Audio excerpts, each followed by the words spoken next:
Hi, folks. We didn't mean to interrupt the show. Here's that toy box you wanted. We'll be on our way. Just as soon as you cough up our prize. Of course, of course. But before I hand out the big reward, perhaps I can coax our intrepid adventurers into telling us a bit about their grand adventure. Not much to it, really.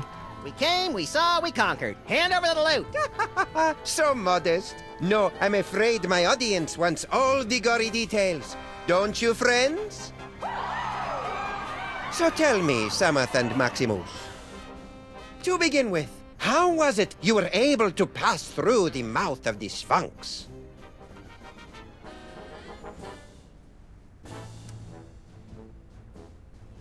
After we got the can of nuts back from the elves, my little buddy and I squished into it and rode the Sphinx's tongue through the gate. An astounding story, all the more convincing for being implausible. Now do we get our... However, once inside the tomb of Sammun-Mak, you were faced with many more dangers. Magic spells, deadly traps, bloodthirsty mole men.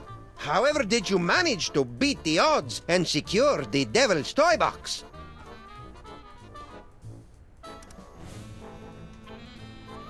Cleverly noting that Grandpa Mole took his cues from a hieroglyphic inscription, we turned ourselves into bas-relief tomb carvings, shuffled over to the marquee where the inscription was located, and added additional glyphs which had the effect of reversing the spell. And also we got eaten and spit up by an asp. What a strange and compelling, if convoluted, story. Audience, give them a hand for what they've been through.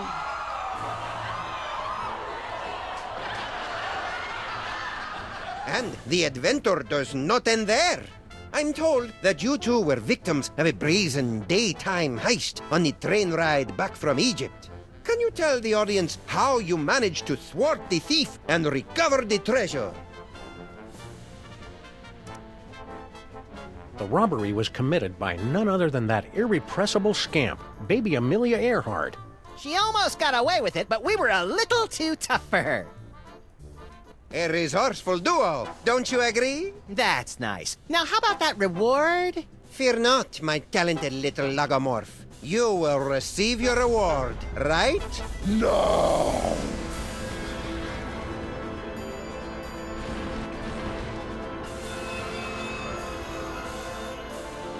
My dear Maximus, you have been chosen to play the starring role in the greatest spectacle of the age, the summoning of Yog-Sagoth.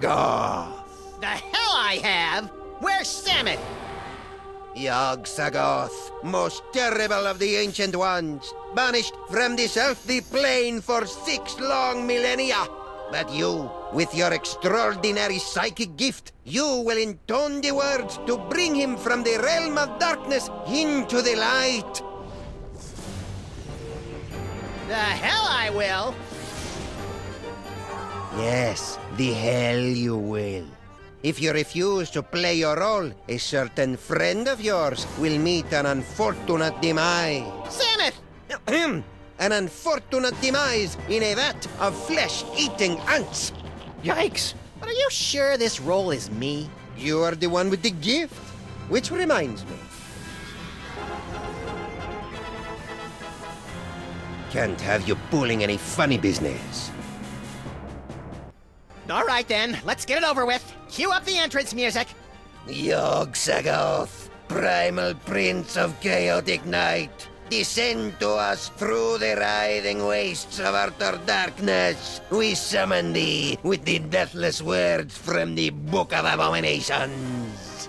Now you say, Umke Onine, the utter race Einfei.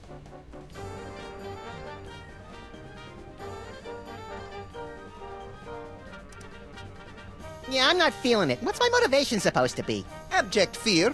Right.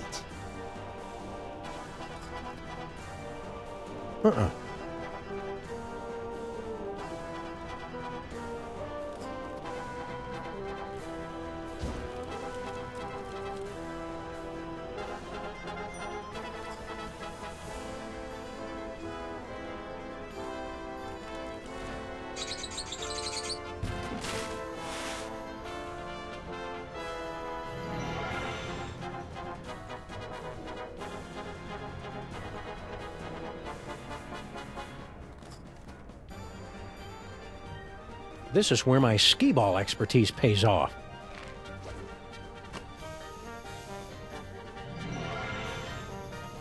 Charlie, am I glad to see...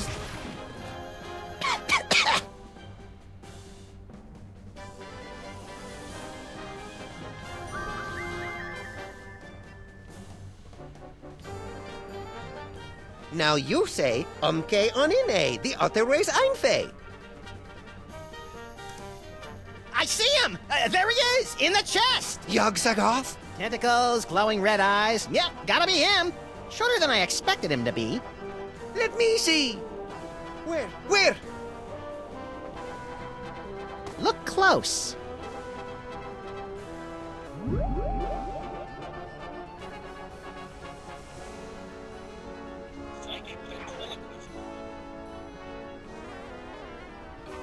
I've changed my mind, Maximus. You can have the pony. Quit it, Maximus. Umke onine, the other way's Einfei. Uh-oh.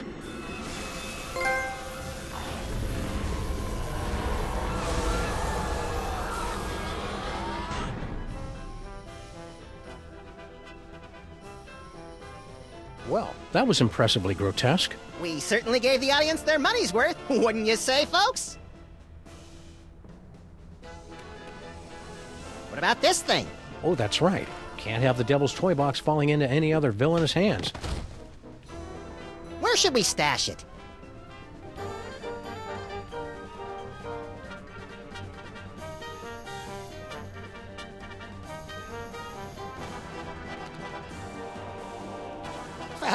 Fellas, I appreciate your thinking of us, but we don't do that old world hocus pocus anymore.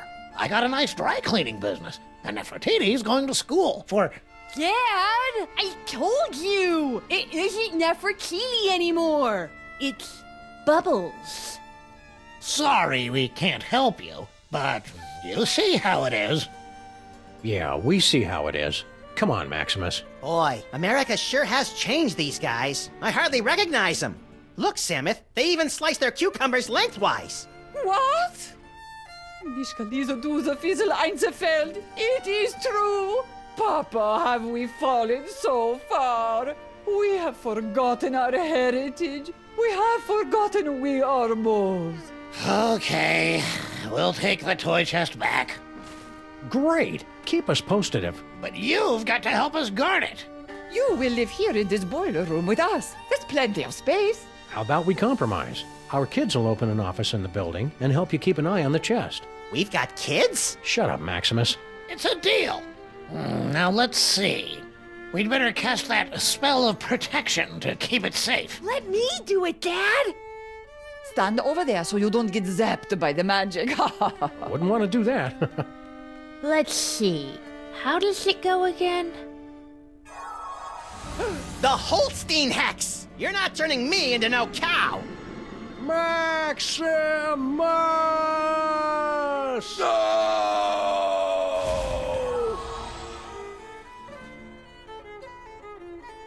You know, there's a great basement apartment opening up on 83rd Street. 2 bedrooms, built-in washer-dryer.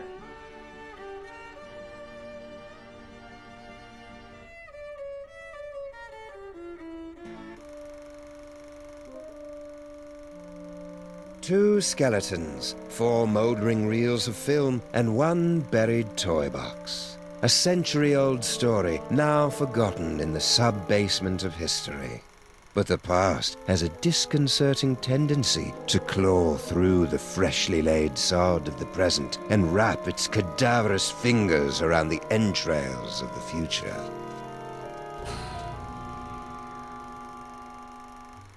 Well, that took longer than expected. The restroom in the train station was closed, so I had to... Hey! You watched the ending without me, didn't you, you malevolent little fiend? So tell me, what was the big final act twist? Samuth and Maximus dragged underground by sex-crazed anarchist sewer rats? Come on, little buddy, don't keep me in suspense. Obviously, the story was moving towards some mind-boggling final twist. So what was it? Max, what's wrong with... you? Little buddy?